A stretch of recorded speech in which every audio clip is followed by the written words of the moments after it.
All right. All right. Good evening. I hope everybody is doing well. I thought we would start off tonight. I would tell you just a little story. And this is one of kind of a story that I get, that often is a running theme from the people that I'm working with and when I'm out public speaking and I'm talking about bullying. This is common. One of the things I get a lot is people telling me their stories about workplace bullying, which is so important to be able to tell your story because lots of times we're cut off when it comes to our own narrative and story about workplace bullying. But just a few weeks ago, I was working with someone and we were talking about, of course, the bullying that was happening. And she was telling me about a time that she was in a meeting. It was, they were talking about, you know, things that you talk about in your team meetings, kind of overall functioning and that kind of stuff. And the person who was bullying her abruptly interrupted her and started to, raise their voice and accuse her of all these sorts of kind of things that she hadn't done. Right? So apparently, the bully accused her of, not coming into work on time, leaving early, not, shutting the door, and just all of these kind of listing these what again are I would call kind of minor things, but just started to going off and saying you're not doing this, and then you're doing this, and then you're doing this, and then you're doing this. Just rattled off these lists. And she told me some of the things that the person rattled off she had heard before, right? Because bullies tend to kind of weave in the same sort of narratives about what you're doing wrong and what they think of you, those kinds of things. And because the person was, kind of adding some new ammunition to what he was saying about her, this person didn't know what to do. And she could feel the anxiety kind of, rise. You can feel yourself like, oh my God, what am I supposed to do? How am I supposed to react? What is going on? And what happened was she just got super flustered and didn't know what to say and began saying things like, well, you know what? I never did that. I haven't done any of those things. What are you talking about? I can't believe you're saying this stuff about me. I mean, where do you get off? Right? And kind of became defensive. And it was a little, um, you know, the back and forth between them, instead of de escalating, got bigger. Okay.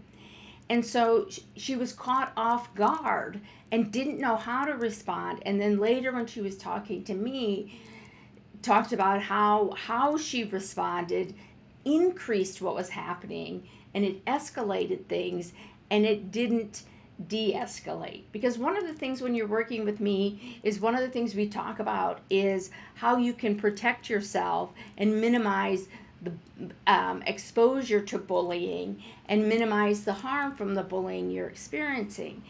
And so later we talked about it and we came up with some strategic responses.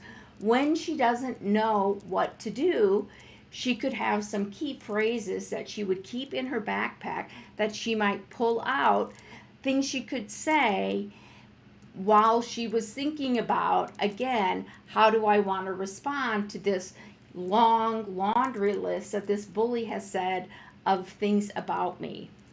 And so having so we came up with some strategic responses, like, just like nodding your head, okay, or just, I hear what you're saying, interesting, right? Interesting is a go-to that I use all the time. So if you're talking to me and you know that that's kind of my, oh, okay, kind of my neutral response. Okay. Later, then she came back a few days later and said she had used our approach and that it was much better. and that she was gave her time to, she didn't, the anxiety didn't rise like it had previously, because she knew what she was going to say when they ended their mantra of accusations. And also then that gave her a moment also to think about, did she really want to respond with a lot of dialogue or just a minimal amount of dialogue? And she said what she ended up doing was just saying a neutral response, one of the things that we had talked about, and that's all she said. And and it was a much better situation for her. So I tell you that long drawn out story, you're welcome, for one reason, and that's because how we respond to bullies makes a world of difference. And thinking about how you're going to respond ahead of time is super, super, super important. And so that's what we're going to talk about, is why you should have strategic responses and think about what's happening to you before you're in that situation. Okay. And first off, I'm just also going to say this isn't just about being in a bully situation. You should think about how you might deal with conflict or toxicity in your workplace, even if it hasn't risen to the level of workplace bullying. Okay. So the reasons you want to have a strategic response, and when I say strategic response, what I mean are strategic responses, that you have a lot of tools in your toolkit that you can respond to bullies in ways that helps you stay in control. Because one of the things that happens when you're being bullied is that they kind of pull the rug out from underneath you, and then you're scrambling as to how you should respond. So having strategic responses and thinking about how you're going to respond helps you stay in control. It helps you decrease your anxiety, and it helps you maintain your professionalism. Okay, because sometimes when you get in bullying, right, I hear a lot of times people say things like, well, I just do what they do to me. Okay. And I know what, I get all that. I mean, I certainly responded to bullying like I was a bully because I was responding to my bully. I mirrored what they did. And the problem with mirroring what your bully does is they're massively unprofessional. And when you mirror unprofessionalism with unprofessionalism, then your organizational culture is unprofessional, right? And your goal when you're being bullied should be to have a professional, healthy workplace culture and organization, not to keep the infestation of bullying in that culture. And so and the other thing you always have to remember when you're being bullied is you already are at low credibility. And when you engage and mirror their behavior back to them, what happens is you lose any credibility you might have had, and you're also giving them an excuse to treat you like they are, because then they will justify the bullying because you're mirroring their unprofessional behavior. Now, do I think that's right? No. I'm just telling you what happens in bully culture. Okay. And the other reason it's good to have a strategic response and responses is that it helps protect you from escalating situations, right? When you get defensive or you engage in the back and forth, that has a tendency to increase bullying, not decrease it. And what you want to do, you're not going to be able to stop the bullying if you don't have leadership or management or human resources support to step in, especially if your boss is a bully, okay? But what you can do is respond strategically and minimize the harm from workplace bullying by using de-escalation and those sorts of strategies, okay? And so that's another reason it's important to have a strategic response, is to minimize the your vulnerability to increased bullying. Okay, so you want to minimize the harm and trauma from bullying by having responses that de-escalate and do things like that. Okay.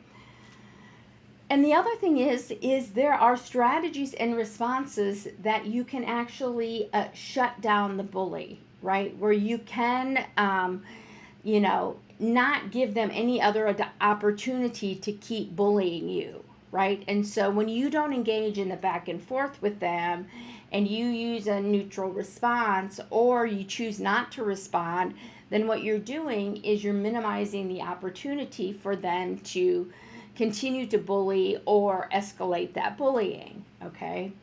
And so having a strategic response also makes your life easier because let's be perfectly honest, it's already massively stressful to deal and live in a workplace culture where there's bullying. And so if you don't have to necessarily think about how you're going to respond and you have these kind of candid templates or strategic responses already, you've already thought about them, you know what you're going to do, it decreases your own anxiety and makes your life easier. Okay? And again, one of the things we have to remember, and because I think, you know, when you're being bullied, I mean, a lot of times you're only thinking about getting it to stop, and I totally understand that. But a lot of times, what we do, it increases the bullying. It doesn't make it stop. So when we report, we kind of put all of our eggs in one basket with human resources or our leadership, and we think that they'll get it to stop, when in fact, oftentimes that increases the bullying. And so having strategic responses is not about winning or being on top. It's about protecting yourself and making sure that you're not getting pulled into any additional bullying that's going to hurt or harm you. Okay? So one of the first things that you do, so how do you develop a strategic response, right? Or responses, excuse me.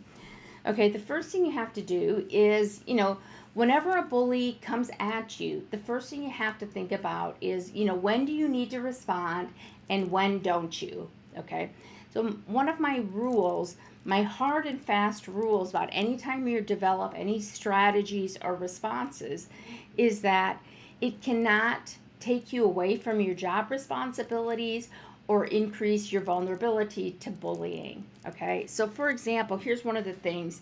I just was bullied in faculty meetings a lot, and I despise them, to be perfectly honest. Well, one of the things I did is I often skipped them because I couldn't take the bullying. Okay, well, going to faculty meetings was part of my job duties. So it wasn't a good idea for me to skip those, even though I despised and was really bullied in those. Okay, a better course of action would have been to come into the faculty meetings right as they were going to start, to keep my head down as much as possible, and then have responses to the bullying, like neutral responses or assertive questioning or things like that would have been a better course of action for me. Okay, but nobody told me how I should respond to bullying. The only thing I ever got when it came to responding to bullying was report. Okay, so the first thing you have to do is, when do I have to respond and when don't I have to respond? Again, remember, you always have to fulfill your job duties because you never want to put yourself or your job at risk. Okay, so if you're mandated to go to something, you're going to have to go to that, and we'll develop some ways to better to try to reduce the vulnerability to bullying and to protect yourself and reduce the bullying. Okay. The other thing is, again, if you're documenting, which of course I highly recommend. If you're not documenting if you're being bullied, you really need to. Okay.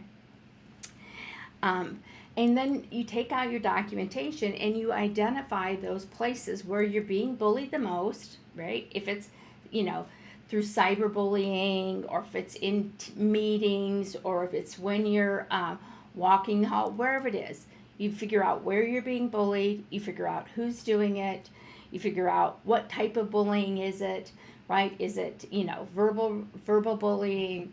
Is it gaslighting? Put a name on it, and whatever you call it is fine. It doesn't have to fit any, mold of with bullying names or things like that, or types, whatever you refer to it that helps you understand what's happening to you. That's all that matters. And then understand and look at, first of all, you want to know who's doing it, right? Because your response might be different if you have two bullies versus one bully. And then you want to figure out also how you are responding, okay? Because some of the things that you're doing already, I'm sure, is making a difference in reducing the bullying. But if you're becoming defensive, if your tone of voice, you're raising your tone of voice and you're talking loud or you're talking super fast or whatever it is, you be the judge of, is my response to bully A and this cyberbullying, is my response effective? Okay, so here's another example for myself, right? Whenever anybody would send me an email, I would always respond. And then it would just escalate and go up from there, right? So if I had opted to not respond, if I had chosen a response that was non-engagement, file it away in my documentation, right, I would have reduced a lot of the cyberbullying that I experienced, okay? And then you figure out your response, and then you come up with some ideas about how you should respond. What else could I do in response to, cyberbullying? Okay. So, for example, there were, do you have to engage? Again, that should be your question. Do I have to respond to every email my supervisor sends me? Okay. So here's for example, I had a supervisor who wanted me to, not just me, everybody in our department, because he was a massive micromanager, wanted everybody who he sent an email to, he wanted them to send back, hey, so-and-so, I got your email. I don't have time to respond to this. Okay, I'll get to it at such and such a time. Okay. I chose to ignore that. Ignore that, okay? And I just tried to respond to the email to the best of my ability rather than adding an additional step. And sometimes that did require that he sat a minute and didn't get my immediate response, okay? I still was doing what I needed to do, but he sent a lot of emails and I didn't have time to always respond to things. Okay, so another thing that you can do again is again, do you need to respond? Okay, that's your first question. And if you do need to respond, let's say you need to respond both verbally and written, okay?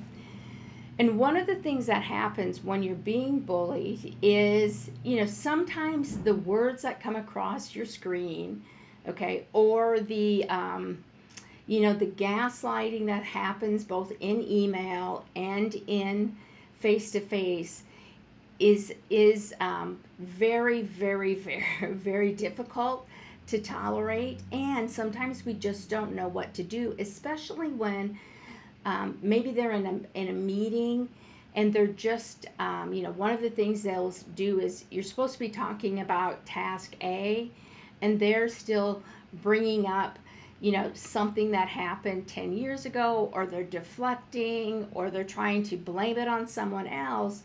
You have to learn how to cut through the noise.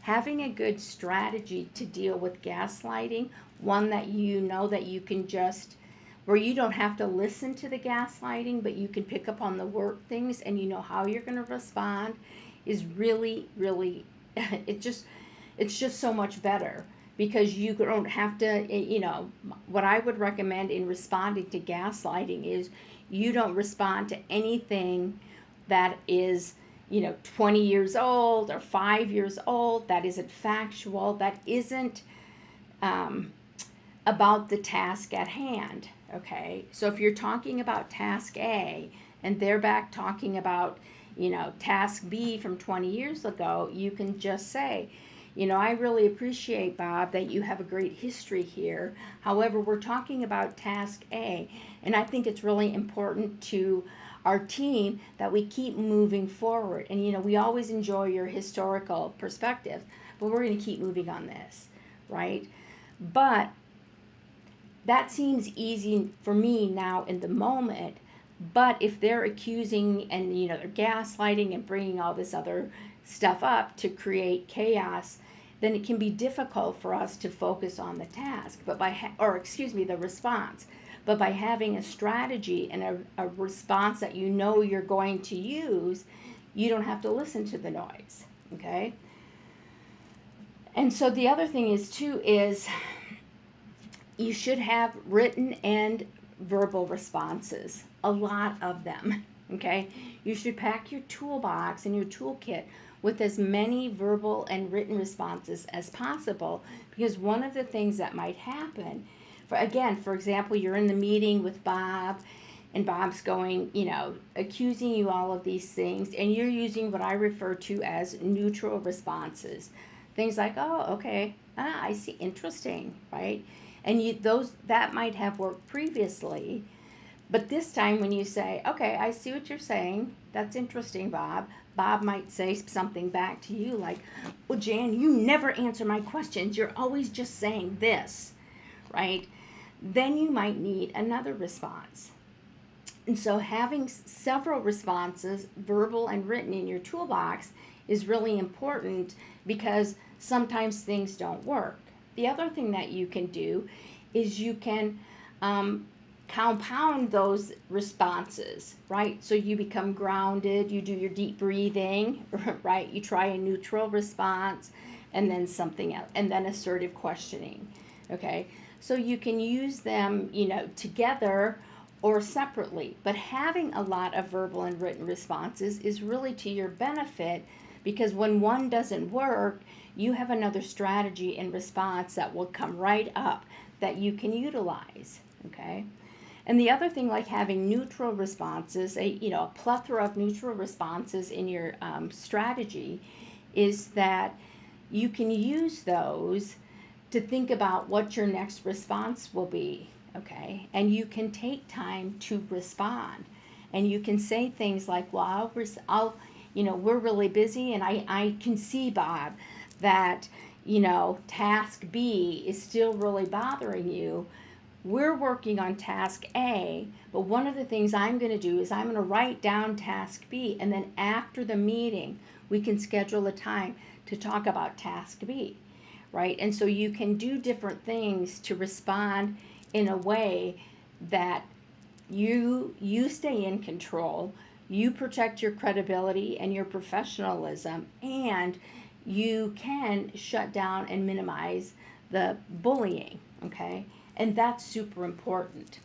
The good thing for you is that I recently created 3 power packs so far. There's going to be 5 of them, but the first 2 are just kind of things we talked about. They are tips and templates and ideas of verbatim words that you can use. How do you use assertive questioning?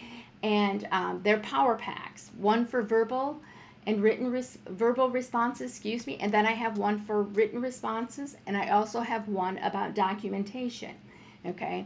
And the nice thing is that, especially with the written responses, it's not just email, right? We also talk about things like Slack, and how you should use Slack, and how can you respond to gaslighting in Slack and via email, all of those things.